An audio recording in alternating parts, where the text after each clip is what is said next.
Bien, madame, à toutes et à tous. Alors, je voulais vous enrichir aujourd'hui parce que je ne sais pas si vous avez conscientisé que le fait d'enrichir des personnes, ça vous débarrasse de tous vos karmas. Ce sont les propos même de Swamiji. Actuellement, il nous fait beaucoup travailler sur la complétion et j'ai vraiment réalisé depuis longtemps déjà que prendre une responsabilité, vraiment un engagement face aux incomplétudes relationnelles que nous pouvons avoir, avec nos familles, avec nos amis, ça crée une différence fondamentale dans nos vies. Vous les mettez en paix et finalement, je dirais, la première qui en profite, la première personne qui en profite, eh bien, c'est vous. C'est chacun d'entre nous qui allons faire ce travail. Parce qu'il n'y a pas de raison, comme nous l'explique Swamiji, qu'on continue de souffrir des années après qu'un incident se soit passé de cet incident. Il y a de grosses probabilités pour que la personne ait oublié l'incident, si vous, potentiellement, vous en souffrez encore ou si nous en souffrons encore. Et donc, ça ne sert pas votre vie, puisque Swamiji nous explique que lorsque nous avons un schéma racine qui remonte donc à l'enfance avant l'âge de 7 ans, toutes les incomplétudes que nous allons créer derrière, c'est-à-dire toutes les mémoires, tous les engrammes, vont partir de ce schéma. Je vais vous donner un exemple. Imaginez que vous ayez été abandonné, peu importe la raison, que vous n'ayez pas pu vivre en présence de vos parents dans toute votre petite enfance. Eh bien, ça va créer le schéma de ce que peut-être les personnes vont vous rejeter ou vont vous abandonner ou vont ne pas rester avec vous, ne pas vous aimer, voilà. Donc, vous créez votre vie derrière sur toute cette insécurité de l'enfance. L'avantage quand vous faites de la complétion, c'est donc d'aller voir quel est votre schéma du plus ancien que vous puissiez vous rappeler, quelle est cette blessure qui vous impacte encore aujourd'hui. Donc, non seulement c'est un bénéfice d'aller mettre de la paix dans vos relations, surtout si ce sont des êtres qui vous sont chers, mais même par rapport à des personnes avec lesquelles vous n'auriez plus vraiment de relation parce que peut-être la relation est en stand-by, vous ne pouvez gagner là aussi à mettre de la complétion là-dessus et à venir aux sessions telles que celles que j'anime ce soir à 20h40. On se relaie quasiment tous les jours de la semaine dans Kailasan francophone pour ces sessions de complétion. Et c'est ça la magie, si vous voulez.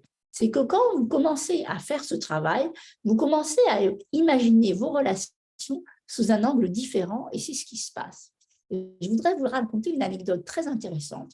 En faisant ce travail, j'ai pris conscience que dans ma Timili, qui peut être composée donc de membres à la fois de votre famille et de membres de personnes avec lesquelles vous travaillez, d'où le mot Timili, eh bien, il y a des personnes qui sont viscéralement mal à l'aise avec les représentations, les multiples formes que Swamiji prend et représente.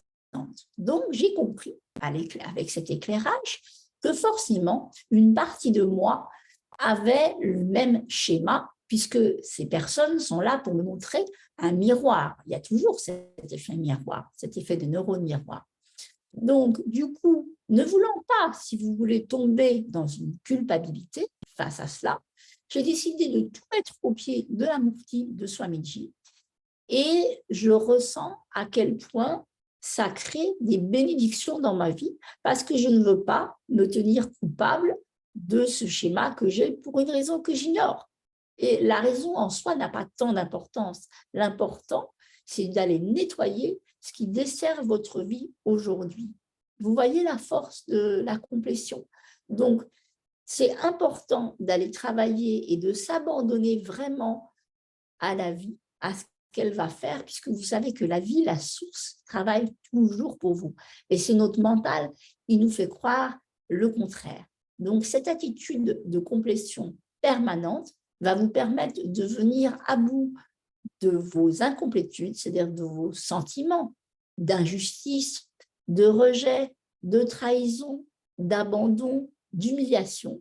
Vous allez tomber dans une résilience face à votre vie actuelle, peu importe les hauts et les bas, puisqu'on sait très bien que la vie, par nature, est faite de hauts et de bas, et vous allez donc pouvoir vous reconstruire un nouveau futur.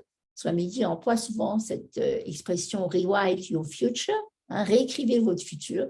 Donc, je vous encourage vraiment à le faire. C'est le plus grand service que vous puissiez vous rendre. C'est aussi une science, la complétion.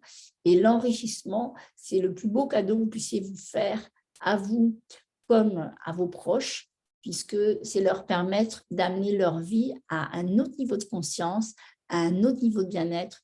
Et je vous le souhaite de tout cœur, à vivre dans la félicité comme je le vis moi-même, parce que justement, chaque fois que quelque chose remonte de mon passé, ou peut-être de mon présent, je vais tout de suite regarder ce que c'est. Je m'en occupe immédiatement, donc je n'accumule pas de nouvelles poubelles. Voilà. Je vous souhaite le meilleur et vraiment, pratiquez la compétition, pratiquez le coaching, faites-en un style de vie. Ça amènera des bénédictions que je ne peux même pas en fait résumer en mots. À très bientôt, Nikananda.